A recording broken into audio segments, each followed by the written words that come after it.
ثم انزل علیکم من بعد الغم امنۃ، پھر اس غم کے بعد اللہ تعالیٰ نے تم پر ایک اونگ، نیند سی طاری کر دی، نعاسن امنۃ نعاسن یغشا طائفۃ منکم، کہ جو تم میں سے ایک گروہ کے اوپر جو ہے وہ طاری ہو گئی۔ اور یہ نیند جو آتی ہے یہ اطمینان قلب کا مظہر ہوتی ہے، کہ جیسے اب سب کچھ انسان نے بھلا دیا اور یہ کہ اس کی کیفیت جو ہے ہو گئی ہے، تو یہ اللہ کی رحمت کے طور پر ہوا۔ وَطَائِفَةٌ قَدْ أَهَمَّتْهُمْ أَنفُسُهُمْ يَظُنُّونَ بِاللَّهِ غَيْرَ الْحَقِّ، البتہ ایک گروہ ایسا تھا کہ جنہیں اپنی جانوں کی پڑی ہوئی تھی اور وہ اللہ کے بارے میں ناحق گمان کر رہا تھا، ظن الجاہلیہ، جہالت والے گمان کر رہا تھا۔ یعنی اگر کوئی بچے کھچے منافقین بھی رہ گئے تھے عبداللہ ابن ابی کے 3 سے آدمیوں کے جانے کے بعد، اگر کوئی 2-4 ہوں تو ان کا حال یہ تھا کہ اس وقت انہیں اپنی جانوں کے لالے پڑے ہوئے تھے، جب یہ کیفیت ہو تو وہ اونگ کیسے آئے گی؟ تو ان کا تو حال یہ تھا کہ ان کے دل میں وسوسے آ رہے تھے کہ اللہ نے تو مدد کا وعدہ کیا تھا، وہ مدد تو پھر جھوٹی ہو گئی، بات تو اللہ کا جو ہے اللہ کی بات سچی ثابت نہیں ہوئی۔ ظن جاہلیت ان کے دماغوں میں پیدا ہو رہا تھا۔ وَطَائِفَةٌ قَدْ أَهَمَّتْهُمْ أَنفُسُهُمْ، انہیں اپنی جانوں کے لالے پڑ گئے، يَظُنُّونَ بِاللَّهِ غَيْرَ الْحَقِّ ظَنَّ الْجَاهِلِيَّةِ، وہ اللہ کے بارے میں گمان کر رہے تھے ناحق، کیونکہ جاہلیت کا ظن تھا۔ يَقُولُونَ هَلْ لَنَا مِنَ الْأَمْرِ مِنْ شَيْءٍ، اور وہ کہہ رہے تھے کہ ہمارے لیے بھی کوئی اختیار میں حصہ ہے یا نہیں۔ ہو سکتا ہے یہ وہ لوگ ہوں جنہوں نے اس وقت بھی مشورہ دیا تھا کہ جیسے حضور کی رائے تھی کہ مدینے کے اندر ہی محصور رہ کر جنگ کی جائے، ہماری بات نہیں مانی گئی تو ہمارا بھی کوئی اختیار ہے کہ نہیں، ساری بات محمد کی چلے گی صلی اللہ علیہ وسلم۔ یہ بھی جماعتی زندگی میں ہوتا ہے، انسان جو ہے پسند نہیں کرتا، ہر شخص چاہتا ہے میری بات بھی ہو، میری بات کو بھی مانا جائے، میری رائے جو ہے وہ بھی چلے۔ آخر ہم سب اپنے امیر کی رائے ہی مانتے رہے، کیسے ہوگا؟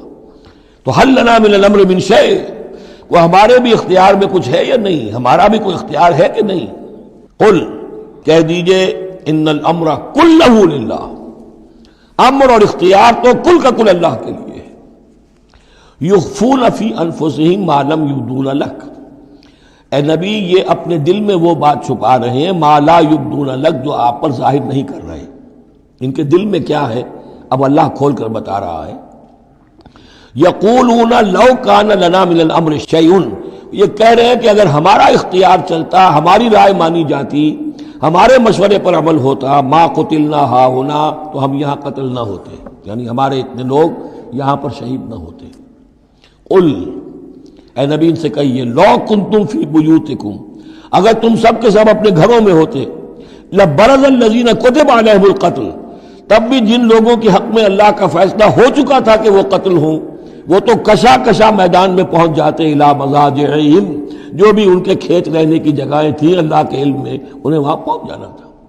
یہ تو اللہ تعالیٰ کے فیصلے ہوتے ہیں، تمہاری تدبیر سے اس کا کوئی تعلق نہیں۔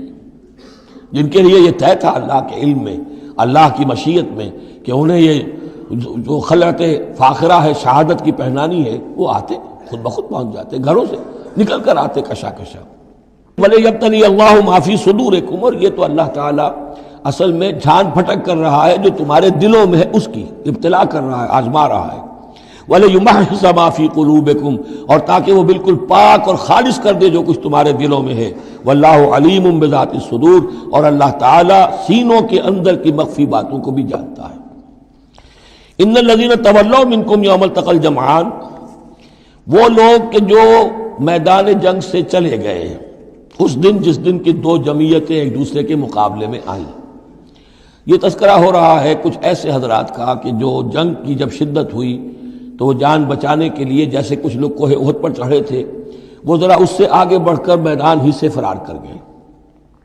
ان میں حضرت عثمان رضی اللہ تعالیٰ عنہ کا نام بھی آتا ہے۔ اب وہ کیفیت ایسی اضطراری کیفیت تھی کہ اس میں کسی سے کسی ضعف کا، کمزوری کا اظہار ہو جائے تو وہ بالکل ایک قرین قیاس بات ہے۔ جب حضرت عمر سے اظہار ہو گیا تو اور بہرحال حضرت عثمان رضی اللہ تعالیٰ عنہ کا درجہ تو ان کے بعد ہی ہے، وہ جذبات میں آ کر تلوار چھوڑ کر بیٹھ گئے۔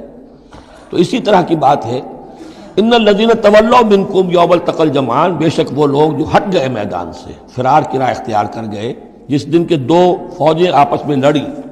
انما استزلهم الشیطان بعض ما کسبوا، یہ اصل میں شیطان نے ان کے پاؤں پھسلا دیے تھے ان کے بعض افعال کی وجہ سے۔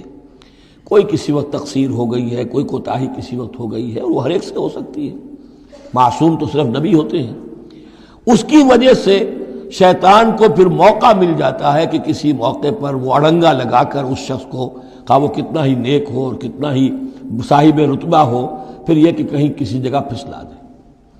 وَلَقَدْ عَفَا اللَّهُ عَنْهُمْ، اللہ انہیں معاف کر چکا ہے۔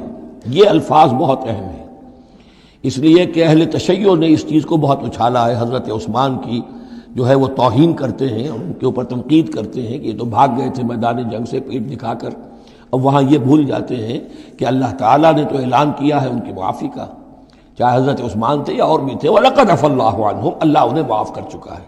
اب کسی مسلمان کے لیے جائز نہیں ہے کہ ان پر زبان تان دراز کرے۔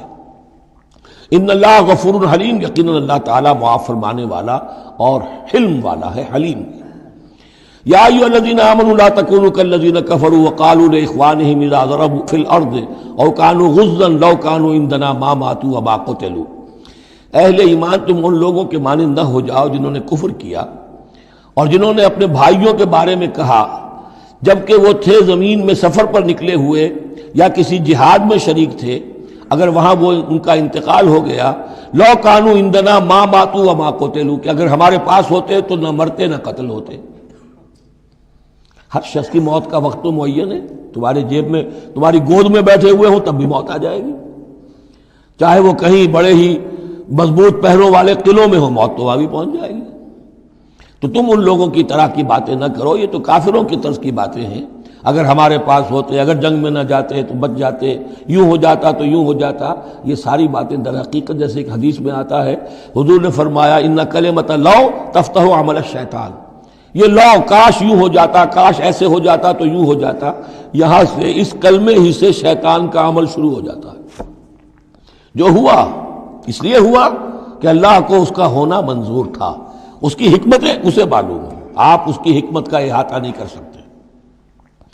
یا ایھا الذین آمنوا لا تکونوا کالذین کفروا وقالوا لاخوانہم اذا ضربوا فی الارض او کانوا غزا لو کانوا عندنا ما ماتوا وما قتلوا لیجعل اللہ ذلک حسرۃ فی قلوبہم، یہ تو اللہ تعالیٰ ان کے دلوں میں حسرت کی آگ جلا دیتا ہے، یہ بھی گویا کہ ان کے کفر کی سزا ہے۔ واللہ یحیی و یمیت، اور دیکھو اللہ زندہ رکھتا ہے اور وہی موت وارد کرتا ہے۔